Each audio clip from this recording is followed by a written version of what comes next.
سلام، درود و عشق به شما عزیزان.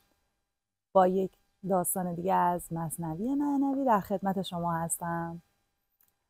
نام این داستان به صندوق رفتن قاضی هست و توی این داستان که از دفتر ششم مثنوی انتخاب شده، مولانا به ما میخواد بگه که قضاوت کردن چه عواقبی رو در زندگی ما و برای ما به جای میگذاره.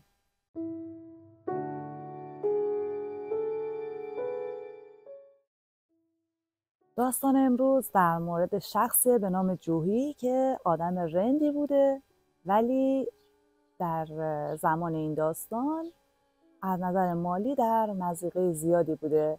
پس با خودش فکر میکنه و یک نقشه میکشه. جوهی به سراغ زنش میره و بهش میگه که تو از زیبایی بهره زیادی بردی، بیا با هم دیگه یک ترفند به کار ببریم. تو برو دانه بپاش، صید کن و صید رو به نزد من بیار تا منم به قول امروزی ها اونو سرکیسه کنم. فردای اون روز زن جوهی به محضر قاضی میره و شروع میکنه به شکایت کردن از جوهی. میگه این جوهی آدم لاابالیه، به زندگی من نمیرسه و من خیلی بیچارم. ولی در پس این شکایت ها با نگاهش قاضی رو هدف میگیره. قاضی که مفتون زیبایی زن شده بوده بهش میگه که اینجا خیلی شلوغه، بذار توی یه فرصت بهتر و مفصل‌تر در این باره صحبت بکنیم.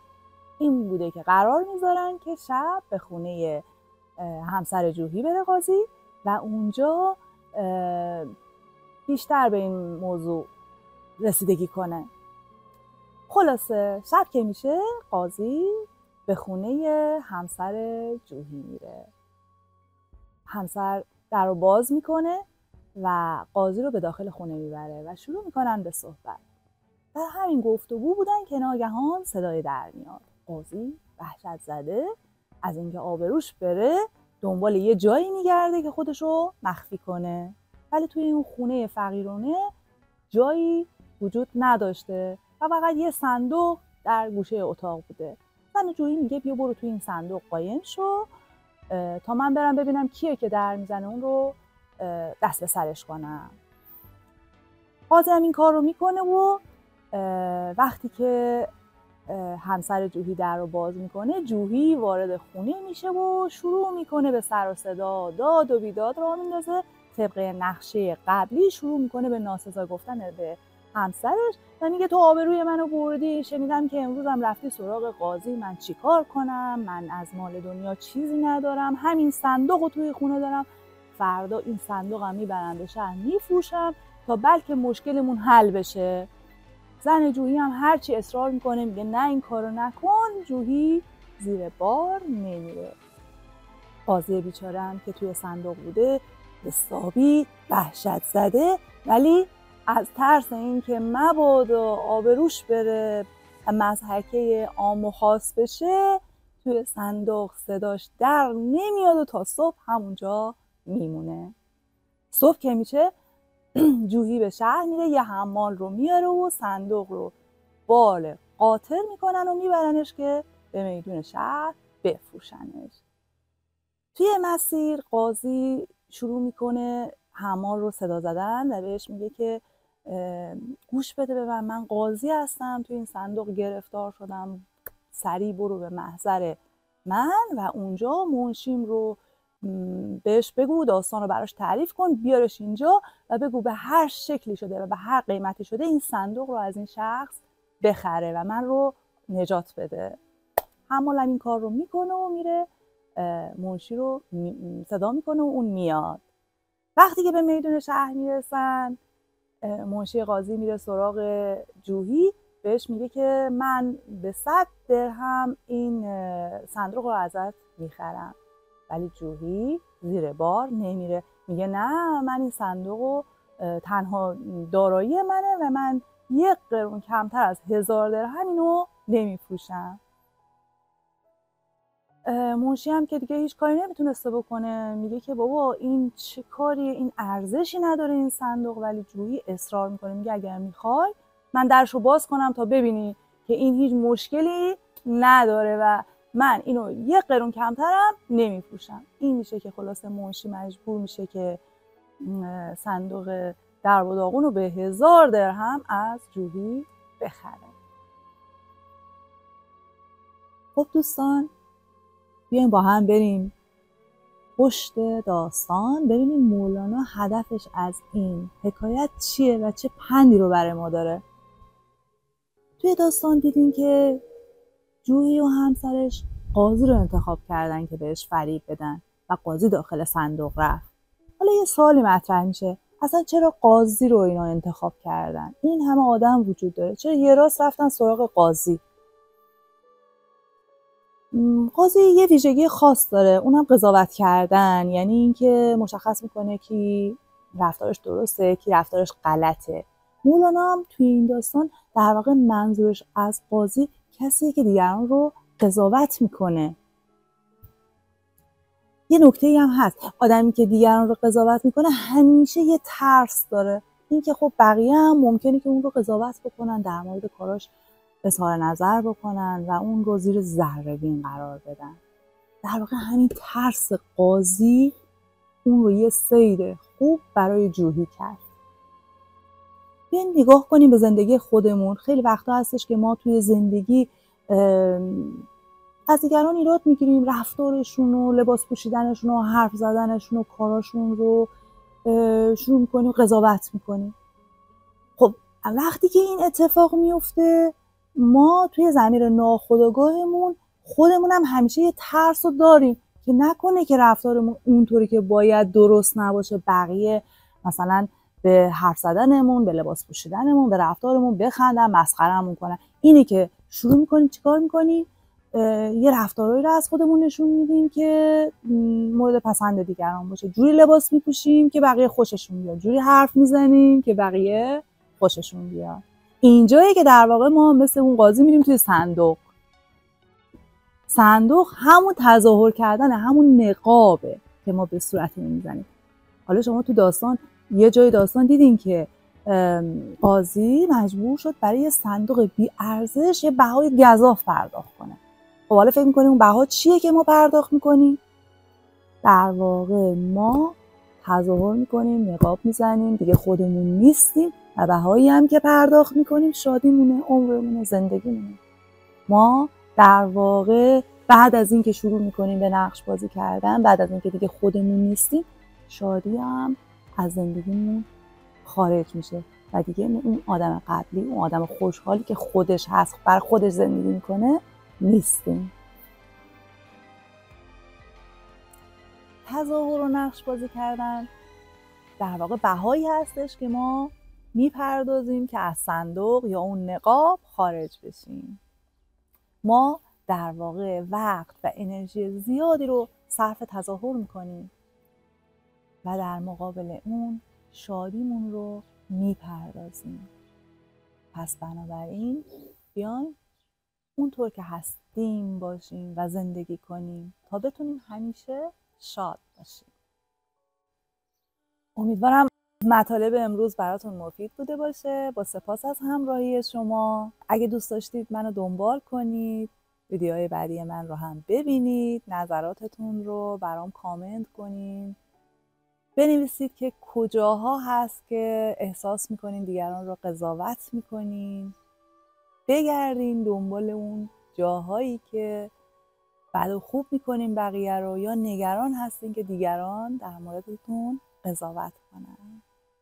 در پناه نور و عشق الهی خدا نگهدارتون. داستان به صندوق رفتن قاضی. جویی هر سالی ز درویشی به فن، رو بزن کردی که ای دلخواه زن. چون صلاحت هست رو صیدی بگیر، تا بدوشانیم از صید تو شیر. قوس ابرو تیز غمزه دام کی، بهر چه دادت خدا از بهر صید. رو پی مرغی شگرفی دام نه، دانه بنما لیک در خوردش مده. کام بنما و کن او را تلخ کام، کی خورد دانه چه شد در حبس دام. شد زن نزد قاضی در گله، که مرا افغان ز شوی 10 دله. قصه کوته کن که قاضی شد شکار، از مقال و از جمال آن نگار. گفت اندر محکمه است این غلغله، من نتانم فهم کردن این گله. گر به خلوت آیی ای سرو سهی، از ستمکاری شو شرحم دهی. گفت خانه تو ز هر نیک و بدی، باشد از بهر گله آمد شدی. گفت قاضی ای صنم مأمول چیست؟ گفت خانه این کنیزک بس تهیست. امشب ار امکان بود آنجا بیا، کار شب بی صومعه است و بی ریا. خواند بر قاضی فسونهای عجب، آن شکرلب وانگهانی از چه لب. مکر زن پایان ندارد رفت شب، قاضی زیرک سوی زن بهر دب. زن و شمع و نقل مجلس راست کرد، گفت ما مستیم بی این آبخورد. اندر آن دم جوحی آمد در بزد، جست قاضی مهربی تا در خزد. غیر صندوقی ندید او خلوتی، رفت در صندوق از خوف آن فتی. اندر آمد جوحی و گفت ای حریف، ای وبالم در ربیع و در خریف. من چه دارم که فدایت نیست آن، که ز من فریاد داری هر زمان. بر لب خشکم گشادستی زبان، گاه مفلس خوانیم گه قلتبان. من چه دارم غیر آن صندوق، کان هست مایه تهمت و پایه گمان. خلق پندارند زر دارم درون، داد واگیرند از من زین ظنون. صورت صندوق بس زیباست لیک، از عروض و سیم و زر خالی است نیک. من برم صندوق را فردا به کوه، پس بسوزانم در میان 4 سو. تا ببیند مؤمن و گبر و جهود، که در این صندوق جز لعنت نبود. گفت زن هی درگذر ای مرد از این، خورد سوگند آن که نکنم جز چنین. از پگه حمال آورد او چو باد، زود آن صندوق بر پشتش نهاد. اندر آن صندوق قاضی از نکال، بانگ میزد کای حمال و ای حمال. کرد آن حمال راست و چپ نظر، کز چه سو در میرسد بانگ و خبر. هاتف است این داعیه و من ای عجب، یا پریم میکند پنهان طلب. چون پیاپی گشت آن آواز و بیش، گفت هاتف نیست باز آمد به خویش. عاقبت دانست کان بانگ و فغان، بد ز صندوق و کسی در وی نهان. این سخن پایان ندارد، قاضیش گفت ای حمال و ای صندوق کش، از من آگه کن درون محکمه، نایبم را زودتر با این همه. تا خرد این راز به زر زین بی خرد، همچنین بسته به خانه ما برد. ای خدا بگمار قومی روحمند، تا ز صندوق بدنمان واخرند.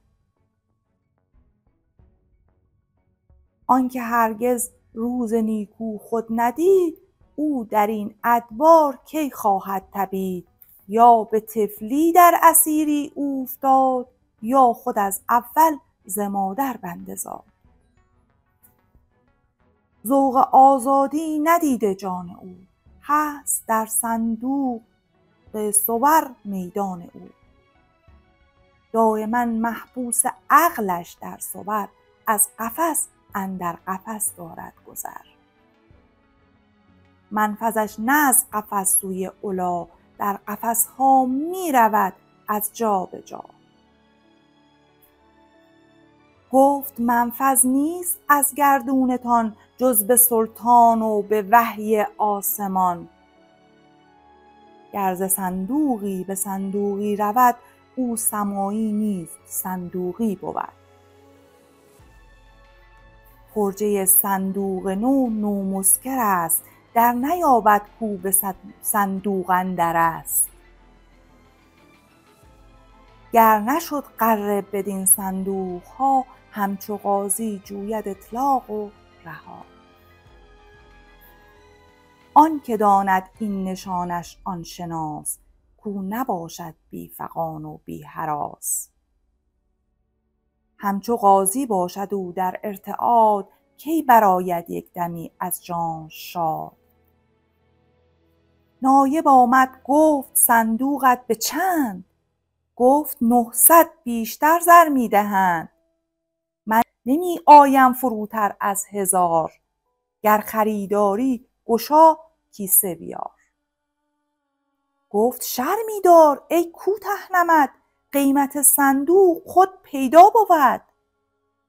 گفت بی رؤیت شرا خود فاسدی است، بیع ما زیر گلیمین راست نیست. برگشایم گر نمی ارزد مخر، تا نباشد بر تو حیفی ای پدر. گفت ای ستار بر مگشای راز، سر ببسته می خرم با من بساز. ستر کن تا بر تو ستاری کند، تا نبینی ایمنی بر کس مخند. بس در این صندوق چون تو مانده اند، خویش را اندر بلا بنشانده اند. آنچه بر تو خواه آن باشد پسند، بر دگر کس آن کن از رنج و گزند. تو مراقب باش بر احوال خویش، نوش بین در داد و بعد از ظلم نیش.